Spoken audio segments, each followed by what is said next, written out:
For today's video mga langga ay gusto ko pong i-share sa inyo ang mga kaganapan dito sa amin during election day. At baka nagtataka po kayo kung bakit po ako andyan. Isa po ako sa mga DESOD Technical Support Staff ng COMELEC. And as you can see mga langga, no, madaling araw pa lamang po ay nandito na po kami sa mga voting center kung saan kami na-assign. And as of this moment mga langga, no, nakita nyo naman at nagpe-prepare na po kami ng mga peripherals and machines namin dyan for open voting. Pagkapatak po ng alas 5 mga langga ay nag-open voting na po kami para sa aming priority hour para sa mga PWD, senior citizen at mga pregnant women. At pwedeng-pwede na din pong bumoto ang mga regular voters mula alas 7 ng umaga hanggang alas 7 ng gabi. And as you can see on the screen mga langga, ito na po yung pila pagpatak po ng alas 7 ng umaga. Medyo madami-dami na din ang mga taong nagdagsa para bumoto sa oras na mga ito. And so far, so good naman po ang election day dito sa amin mga langga dahil kalmado naman po ang lahat at wala naman pong kaguluhan na nangyari. At kahit meron pa pong mga senior citizen, pregnant women at PWD na pumipila, sila pa rin po ay priority. During voting time, hindi talaga maiiwasang magkaaberya pero by God's grace ay na-fix din naman. Thank you, Lord! Aww. After po ng closed voting ay nag-transmission na po kami and then nag-pack up na po kami ng aming mga peripherals at ACM machines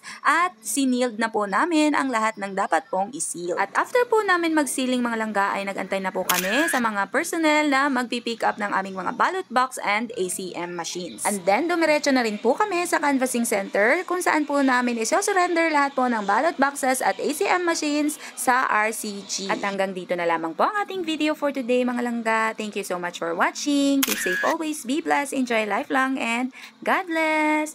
Bye!